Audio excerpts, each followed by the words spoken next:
record to this. Oh, here. Okay. Beautiful. It's recording.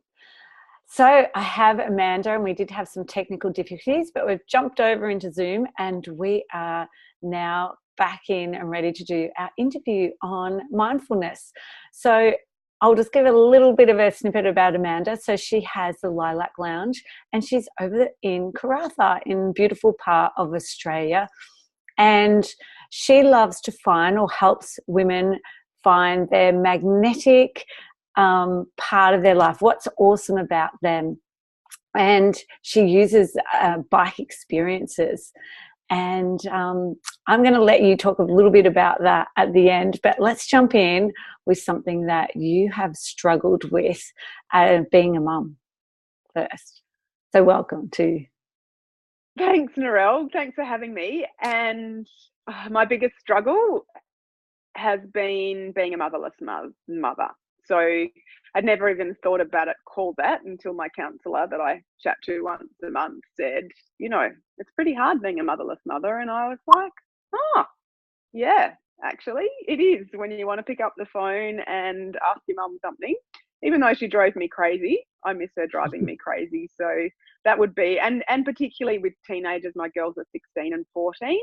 And when you just want to say, Mum, did I behave like this badly? Or what did you do? What was it? Was there curfews? Or, you know, just to get that advice that's not from a book or from your friend, just from somebody who's really been there and has had life experience to reflect on that. So, yeah. Oh, I love that. Yeah, some advice from your mum. And thank you so much for sharing that. That's a really, you know, personal bit of information about you. So what would you say are 3 tips that you would give mums to be more mindful so that they could just be more focused with their life? So the first thing is just to be aware of your behaviour. So just to start noticing. So to notice when you're rushing from one thing to the next, you might start to feel like you're getting frustrated and annoyed, you're running late and you're being a little bit short with your kids, just to actually notice. Don't change anything. Well, you know, ideally, yes, we don't want to shout or, but just notice, even if you are shouting, just go, oh, I'm doing that thing. And just be aware. That's the first step, is just actually noticing. And noticing when your thoughts are spiraling out of control, just to notice, and that's going to start to switch a pattern in your brain. So that would be the first thing. Oh, that's a great tip. And I think it's really, it's I say that's the 80%. So if you're the 100%, you know, is getting to be mindful consistently, 80% is being aware. Once you're aware, you've only got 20% to go. Like, it's easy after that. And most of us go through life not even noticing. Even noticing. Yeah. So that would be my first tip. The second one is to pay attention to your kids when they want your attention. If you're on technology or watching TV, or just to put what you're doing down, put your phone upside down, put it on silent, and just look at them. Obviously, if you're in the middle of a phone call, that's not an option, and you need to teach them about interrupting and stuff. But if you're just scrolling through Facebook or you're sending an email, you know, they're more important in that moment, and they're going to bother you for a much shorter time if you give them that attention that they want. So I think I wish I had known about mindfulness when my kids were really little, because I am culprit of Definitely. I completely agree. Actually, last year when we did some parenting stuff for our son, and Sean would have problems when he would come home and say we were having dinner. Our son would be just at him, and then he would just refuse to eat dinner. But the thing was, Sean thought, oh yeah, I'm just coming in and getting dressed and getting changed out of his suit.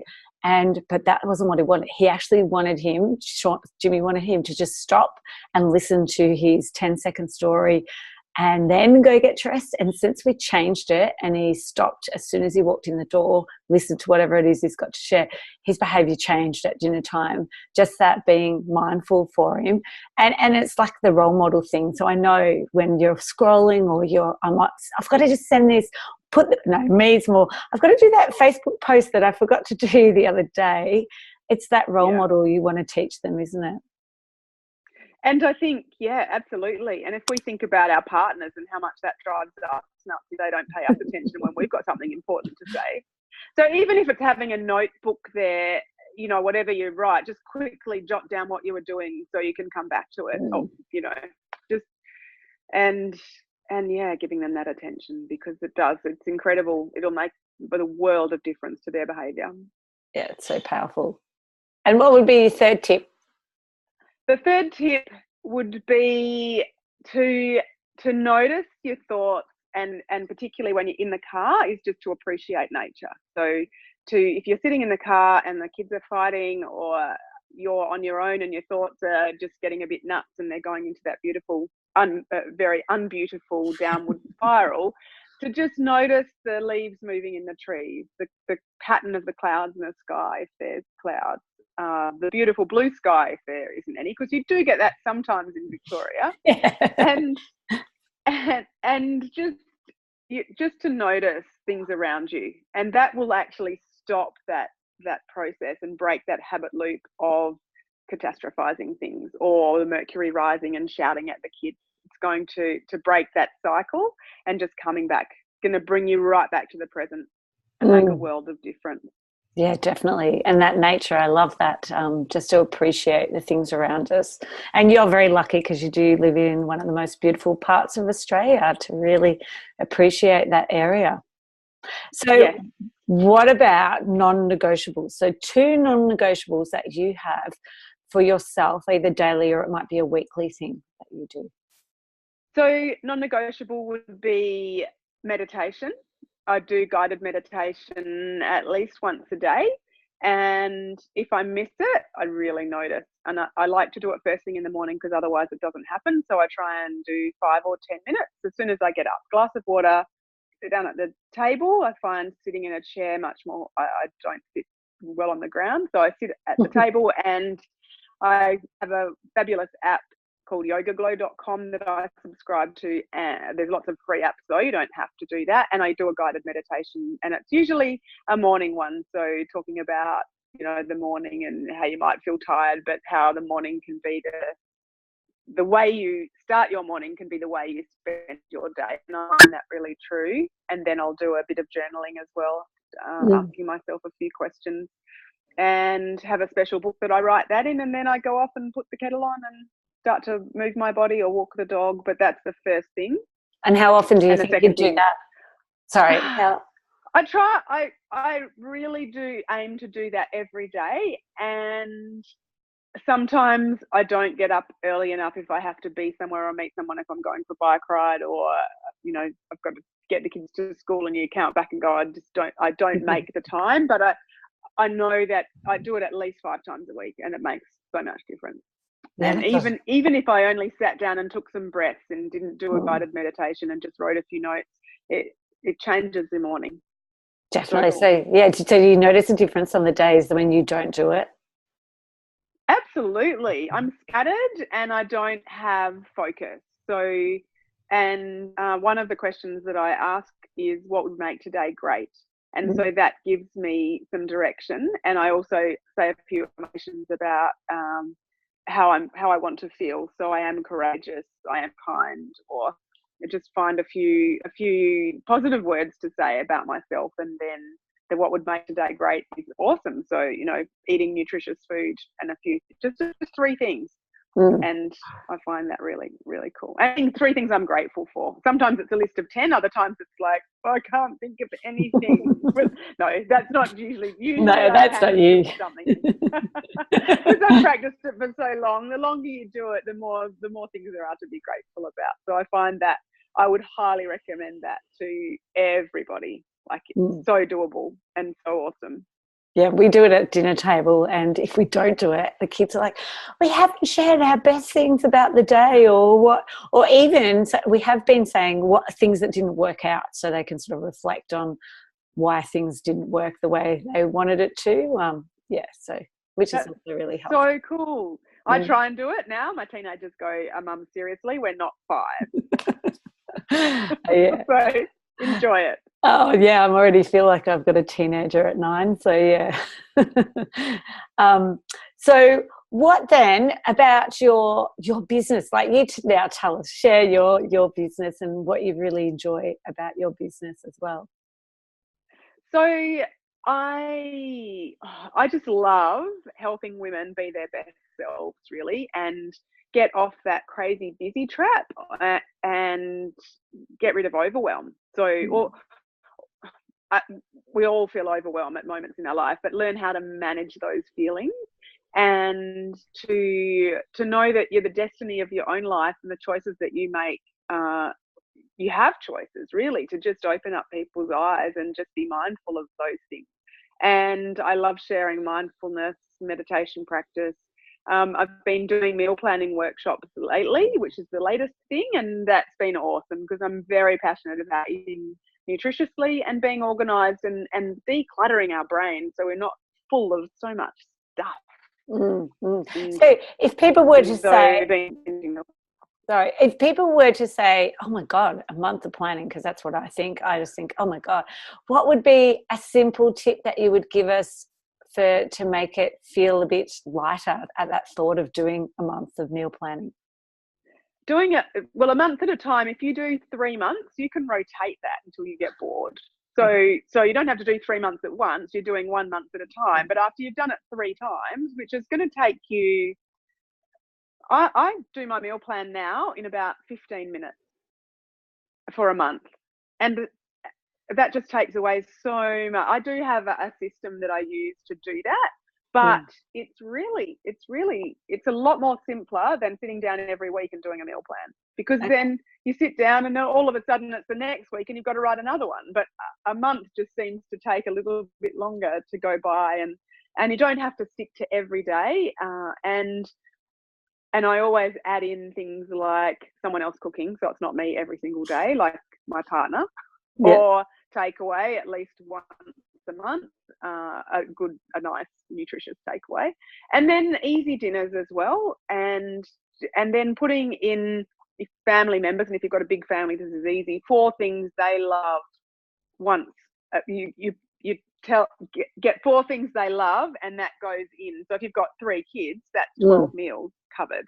And that's a good way. Your 4 favorite things as well, and so you've already filled up the days. And then actually having meal types on each day. So Sunday might be a roast, Wednesday might be a slow cooker, salad day, you're going to have more salads and things in summer.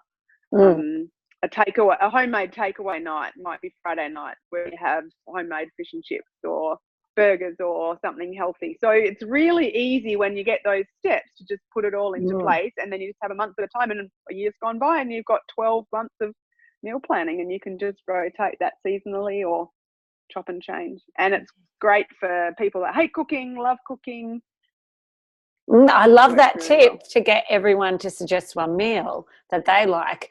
And like for us, we'd have 4 meals already, and then we have our stock standard meals of slow cooker and stuff like that, and tacos. So that's the other thing. Do you find that you'll do one meal and you have it several times, or at least twice during the week, like remake it into something else? So I've got a great spag bowl recipe that I use and share, and that is like, it's just a bolognese, but that can be made into a chili con carne or a shepherd's pie, or a topping for sweet potato, roast sweet potato or roast potato. So you can and bulk cook that and chuck that in the freezer. I wouldn't have the same, like I wouldn't have spag bowl more than twice a month, so you're not repeating the meals too many times. Kids don't seem to get bored, but I do. No, definitely. And you're just frozen. Oh, that's fantastic. So you are looking at, though, taking that online, so more people can access. Yes, absolutely. So I'm hoping pretty soon to I'll do a live workshop, and then I'll create that into something that's more doable at your own pace. So that will be before the end of February. Awesome. So I'll share that with you, and you can share that with your viewers. Definitely. And now you've put it out there where you're accountable too. So I think I've just lost your connection, but thank you. You're back. Fantastic. We lost you for a minute. Hang on. Unmute. No, it's still recording, so it's okay. But I wanted to just say thank you so much. Oh, and did you want to talk about the retreats, the bike retreats, as well? Oh yeah, so I do an annual mountain bike retreat in Karratha, and it's just an amazing weekend, 2 to 3 nights where we ride in the mornings and the evenings, do yoga in the day, have beautiful, delicious food, and explore one of the most remote and rugged parts of Australia. And that's accessible by plane. It's only 10 minutes from the airport to the accommodation, and the trails are right on the doorstep, and it's for non-mountain bikers as well. There's walking options too.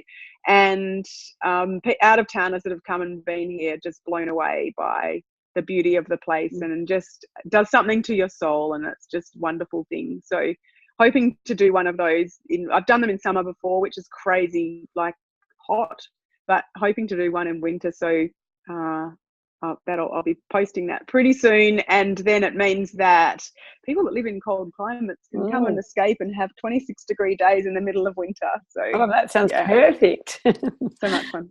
Oh, thank you so much for joining us, and I'll put some links in, but I definitely want to put a video, so even if you share one of your best videos, because I've fallen in love with Karratha, and I can't wait to come up to your area and explore one day, and hopefully even experience one of the mountain bike trips as well. So thank you so much. And awesome. We'll have to get you on once you go live with your meal planning, because I'm sure there are definitely mums in my community who would love that. Fantastic. Look forward to it. All right. Thanks heaps, Narelle. Bye. See ya.